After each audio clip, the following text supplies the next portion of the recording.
Sa video na ito galugarin natin ang 10 tahimik na gawi na sumisira sa ating katawan. Simulan natin ito pagkatapos ng intro.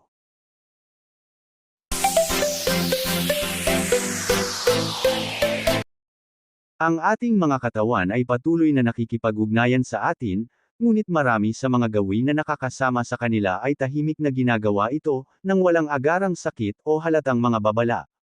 Sa abalang pang-araw-araw na buhay, madaling gawing normal ang mga pag-uugali na tila hindi nakakapinsala o kahit na produktibo, habang ang kanilang mga pangmatagalang epekto ay unti-unting nagpapahina sa atin.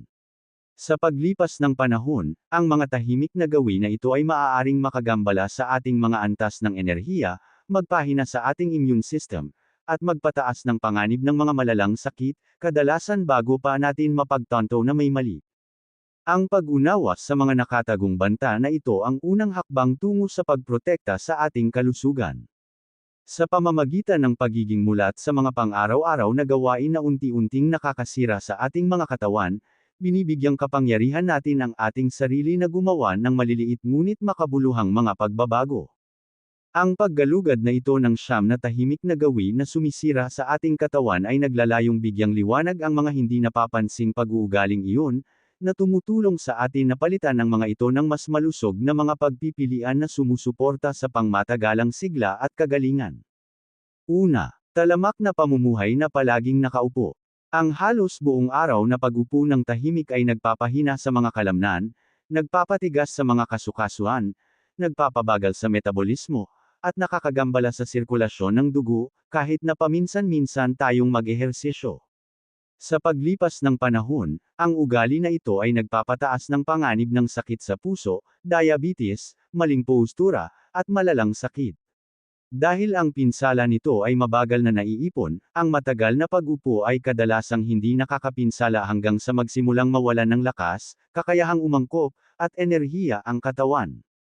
Pangalawa, hindi mahusay na disiplina sa pagtulog. Ang pagtulog ng gabi, hindi regular na pagtulog, o palagi ang hindi magandang kalidad ng pagtulog ay tahimik na nakakagambala sa mga hormone, immune function, at kalusugan ng utak. Ginagamit ng katawan ang pagtulog upang ayusin ang mga tissue, kontrolin ang gana sa pagkain, at alisin ang mga basurang metaboliko mula sa utak. Kapag napapabayaan ang pagtulog, nagiging normal ang pagkapagod, tumataas ang pamamaga, at ang mga pangmatagalang panganib tulad ng labis na katabaan, depresyon, at sakit sa puso ay tahimik na lumalaki. Pangatlo, talamak na dehydration. Ang hindi pag-inom ng sapat na tubig ay banayad na nagpapabigat sa halos bawat sistema sa katawan, mula sa panunaw hanggang sa sirkulasyon at detoxification. Ang bahagyang dehydration ay kadalasang hindi napapansin, ngunit maaari itong magdulot ng sakit ng ulo, pananakit ng kasukasuan, tuyong balat, stress sa bato, at pagbaba ng cognitive performance. Sa paglipas ng panahon, ang katawan ay kumikilos sa patuloy na kawalan ng kahusayan, na nagpapabilis sa pisikal na pagbaba. Pang-apat, pagkonsumo ng labis na asukal. Ang regular na pagkonsumo ng mga nakatagong asukal sa mga naprosesong pagkain ay tahimik na nagpapahina sa antas ng asukal sa dugo at tugon ng insulin. Ang ugali na ito ay nagpapalala sa pamamaga, pagtaas ng timbang, kawalan ng balanse sa hormonal, at pagtaas ng imbakan ng taba. Dahil unti-unting nabubuo ang mga epekto, ang pinsala ng asukal ay kadalasang nananatiling hindi nakikita hanggang sa lumitaw ang mga metabolic disorder o pagbagsak ng enerhiya. Panglima, pangmatagalang stress ng walang paggaling. Ang pamumuhay sa patuloy na estado ng stress ay nagpapanatili sa katawan na nakakulong sa survival mode, na binabaha ito ng cortisol at adrenaline. Sa paglipas ng panahon, sinisira nito ang lakas ng immune system, panunaw, kalidad ng pagtulog, at kalinawan ng isip.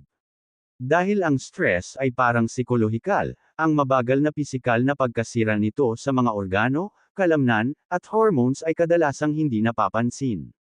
Pang-anim, pagbabalewala sa bahagyang pananakit at kakulangan sa kaginhawahan. Ang patuloy na pagbabalewala sa maliliit na pananakit, paninigas, o pagkapagod ay nagtuturo sa katawan na mag-compensate ng hindi tama. Ang mga compensation na ito ay unti-unting humahantong sa pinsala sa kasukasuan, kawalan ng balanse ng kalamnan, at mga kondisyon ng malalang sakit. Ang nagsisimula bilang isang maliit na isyo ay kadalasang nauuwi sa pangmatagalang pinsala dahil hindi pinansin ang mga maagang babala. Pang-7. Pagdepende sa ultra-processed food. Ang labis na pagkonsumo sa mga processed food ay nag-aalis ng mga mahahalagang sustansya sa katawan habang labis itong pinapasa ng mga additives, hindi malusog na taba, at sodium. Ang ugali na ito ay tahimik na sumisira sa kalusugan ng bituka, nagpapataas ng pamamaga, at nagpapahina sa pagkukumpuni ng selula. Ang katawan ay maaaring magmukhang gumagana ng maraming taon bago lumitaw ang mga kakulangan sa sustansya at malalang sakit. Pang-8. Labis na pagkalantad sa screen. Ang patuloy na pagkakalantad sa mga screen ay nagpapabigat sa mga mata, nakakagambala sa ritmo ng pagtulog, at nagtataguyod ng masamang postura. Sa paglipas ng panahon, nakakatulong ito sa sakit ng ulo, sakit sa leeg at likod, mga problema sa paningin, at pagkapagod ng isip. Dahil ang paggamit ng screen ay tila produktibo o nakakaaliw, ang patuloy na pinsalang pisikal nito ay kadalasang hindi napapansin. Pang-9. Pagpapabaya sa kalusugang emosyonal. Ang pagpigil sa mga emosyon at pag-iwas sa pagproseso ng emosyon ay tahimik na nagpapabigat sa sistema ng nerbiyos at tugon ng immune system.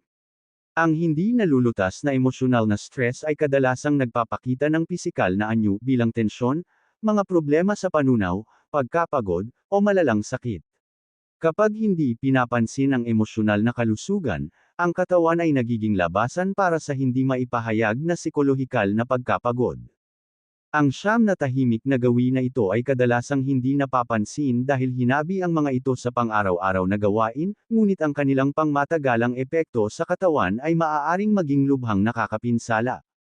Mula sa talamak na stress at mahinang tulog hanggang sa matagal na pag-upo, dehydration, hindi malusog na mga gawi sa pagkain, at pagpapabaya sa kalusugan ng isip, ang bawat gawi ay unti-unting nagpapahina sa mahahalagang sistema at binabawasan ang pangkalahatang kalidad ng buhay. Sa paglipas ng panahon, ang maliliit at paulit-ulit na mga pag-uugaling ito ay maaaring mag-ambag sa pagkapagod, panghihina ng kaligtasan sa sakit, kawalan ng balanse sa hormonal, at malalang sakit. Ang pagiging mulat sa mga gawin na ito ang unang hakbang tungo sa pagbabago, dahil kahit ang maliliit na pagsasaayos ay maaaring maprotektahan ang katawan, maibalik ang balanse, at suportahan ang pangmatagalang kalusugan at sigla. Lagi nating tandaan, na ang kalusugan ay mahalaga sa ating katawan.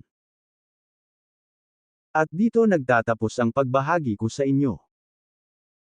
Kung nagustuhan nyo ang video na ito, pakipindot ng like, subscribe button at notification bell para updated kayo sa mga bago kong video. Maraming salamat sa panunood at hanggang sa muli.